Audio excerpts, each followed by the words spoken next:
PS4 video. So it looks like we've got a new release of GoldHEN version 2.4b18.3. So again, this is a small beta release that adds a few new features. Although one of the main things that's added in this version is 9.03 support. So if you've been waiting on a PS4 that's on 9.03 firmware for GoldHEN support, you finally have it, and now that pretty much brings all of the PPPW and firmwares up to the same level of support as far as GoldHEN's concerned. While all the firmwares that could only be loaded with the PPPW, obviously, there are previous firmwares that can also be loaded through PUN that don't have GoldHEN support yet, but they already have older jailbreaks that can be used. Although it does look like Cicero may be planning to also port a GoldHEN over with PUN to some of those older firmwares too. We also have a new option for the cheats to apply cheats on game startup. So you can basically select what cheats you want in the game. And then the next time that you load the game, it will automatically apply those cheats on launch if you want, instead of having to reapply them every time you launch the game. So that's a handy feature that's been added. And there's also been some improvements made to the kernel log. So first of all, in order to actually get this new version installed, you need to download it from Cicero's, a coffee page, because of course this is not a full release. So it's not on the GitHub at the moment. So you'll need to just download it from the Coffee page or Ko-Fi page. So just head on over there to the release and download the GoldHEN.bin file. You can leave a donation if you want to support Cicero's work. I do recommend that. But of course, if you just want to get the download, you can just enter 0 and it will still give you the download if you just want to grab the file itself.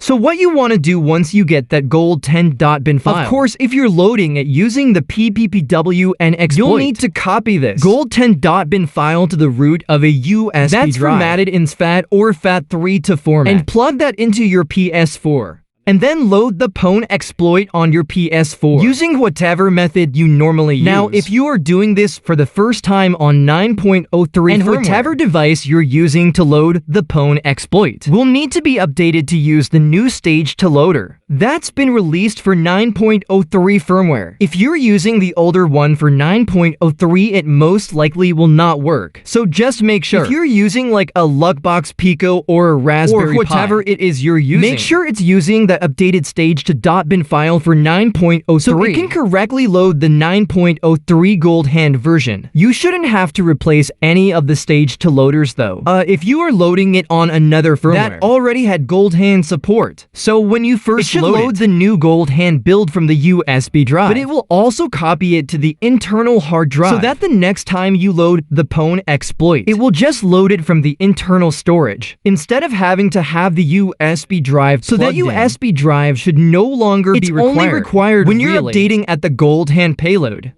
as we're doing here. So that's how you get everything set up and ready with the new build. Of course, if you're using an older version that runs through the web browser, you can just wait for your favorite exploit host to get updated, or you can just host the payload yourself manually. But if you're waiting for your own exploit host to get updated, just make sure that you press the options button and go into the settings and clear the website data, so that your exploit host can cache the latest payloads again. So that when you basically reopen the site and go back onto that page, it should install the offline cache, and that will cache any new payloads that get added.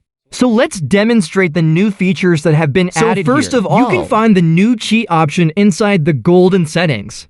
Under the cheat settings, there is the option here to apply the cheats on startup. So if you enable that option, you do need to make sure this option is enabled before applying your cheats in order for this to work. So make sure that that is ticked if you want to apply cheats on startup. We also want to make sure that we have the latest cheats installed. So if we head down here to cheat source, make sure that's set to Net for GitHub and the cheat selection is on all cheats. And then we can update the cheat archive. And when we do this, it will download all of the latest cheats and install them onto our PS4. So it will say it's updating the cheats. If it finds any new ones that don't already exist, it will say no cheat files are detected, and then you can run the game. So I'm gonna run Bloodborne as an example here. Once we get into the actual game on Bloodborne itself, we can then hold down the share button to bring up the cheat menu, and then we can select whatever cheats we want to apply. So in this case, I'll apply the master first of all, and and then I'll also apply infinite health. We'll do one hit kill, and we'll also do infinite blood echoes. And then we'll just switch back into the game once we have all of those applied. To make sure that they are being applied properly, you can see that we have the blood echoes have been set, and we should have infinite health and one hit kill enabled. So once we've confirmed that that's all working, we can go ahead and close out of the game.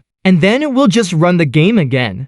And what you should notice when you launch the game for the second time, when you have that option applied in the settings, is that it should automatically apply those same cheats that we enabled last time as soon as the game boots. So once the game starts loading, you can see the notifications start popping up about applying those cheats, so that's just handy if there's, you know, a game that has a lot of cheat files, and you always enable specific cheats on a specific game, then you know you don't have to reapply them every single time that you launch the game. So that is a pretty handy feature to have. Now this could cause a problem with certain cheats, because there are some cheats that are designed to only work when you're actually in the game, because you know whatever it is that the cheat is modifying, perhaps that is not there in memory when you're just, say, in the main menu, for example, before the game's actually properly loaded, and or maybe you know that section of memory is used for something else when you're not actually in game and you're just in the menu, or you're on a different part of the game, then that could cause a problem.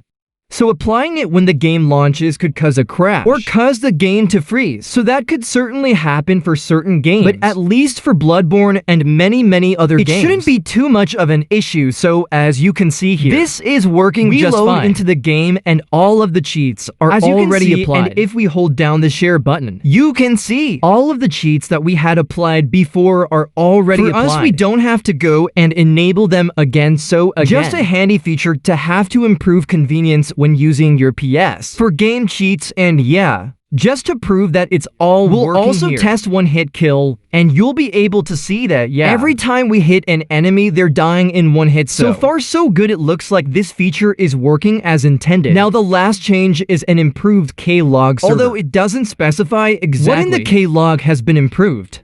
You know, maybe stability. It's hard to say at this point. SO perhaps. Just general stability. Improvements that have been added here to the kernel log. But again, the kernel log is only really used for developers. It's not something you would really notice as a normal user. So anyway, that's basically it for this update. Again, it is a small beta update. You know, 0.3, we've gone from to 0.4b 18.2 to 0.4b 18.3. So these are small incremental improvements that are being made. But obviously, whenever they add new features, and I definitely want to cover it here for you guys, because everybody wants to know. Of course, whenever there's anything new that's been added. So anyway, that's it for this one. Hope you guys enjoyed this video. I found the information useful. If you did, please leave a like and once subscribe. Again, I hope